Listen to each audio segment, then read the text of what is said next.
Hello and welcome to the David Kurten Show on today's News Talk TNT. Wherever you are in the world, it's great to have you with me on the show. Now, in the UK, discussion and talk about whether the UK should leave the ECHR is continuing, and this comes after a ruling earlier this week, which was incredibly bizarre on an equally bizarre case that came before the judges on the ECHR courts, the sort of European Court of Human Rights, which is part of the ECHR system. This was a case brought by the Climate Seniors, a group of elderly women in Switzerland who brought the government of Switzerland before the European Court of Human Rights to suggest that they were not doing enough to protect their human rights because they were not taking enough measures to mitigate climate change and follow the IPCC's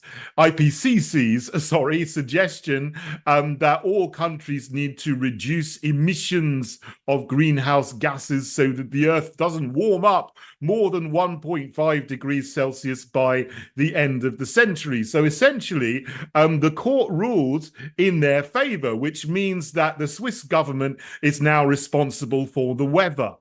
And they can be sued by citizens for not taking action to change the weather. This is complete and utter nonsense. But the problem is here, you have an increasing number of activist judges, whether they're climate activists, LGBT activists, Black Lives Matter activists, Sharia activists, hate speech activists, or whatever. They're all getting into positions in the European Court of Human Rights, in the European Court of Justice as well, which is a different thing. And they are making decisions which are based on the ideologies of cultural Marxism and climate alarmism, and which is just what had happened here in this case. Now, what's happening in the UK is then this has brought discussion to a head once again. Rishi Sunak, the unelected Prime Minister of the UK, is saying, we will have to come out of the ECHR, beating his breasts again about how terrible it is, when he's been in power as Prime Minister now for a year and a half, and he's done absolutely nothing to come out of the ECHR and the jurisdiction of the European Court of Human Rights. He's saying that, well, if we are elected next time after the election, then we will maybe make moves to come out of the ECHR, but it doesn't look like he's going to do it. Pathetically, he is also continuing to stand in front of signs saying stop the boats, like he's some kind of activist, when he's the person that could actually make the decisions to stop the boats coming across the channel. And this is another big issue, of course, with the ECHR in the UK, is that human rights lawyers can use it in order to get rulings by UK courts in order to keep bogus asylum seekers in the country and stop them from being deported. The thing is here, the ECHR, the European Convention of Human Rights, was good when it was initially brought in back in 1950. It was actually mostly written by British lawyers to bring a sense of the rights that people have to a continent broken by the Second World War, where all the judicial systems had been completely destroyed and inverted by National Socialism and the like. So what they did was create something which was based on our own common law, on the Magna Carta, on the English Bill of Rights, and other freedoms that we have.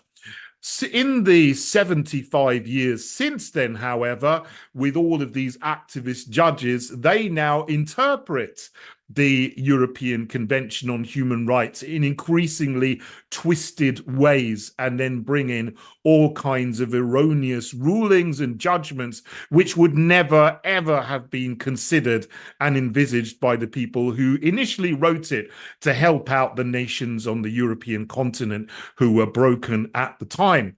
We in the UK do not need a European Convention on Human Rights because we have all of those laws and all of that basis of understanding in our own law.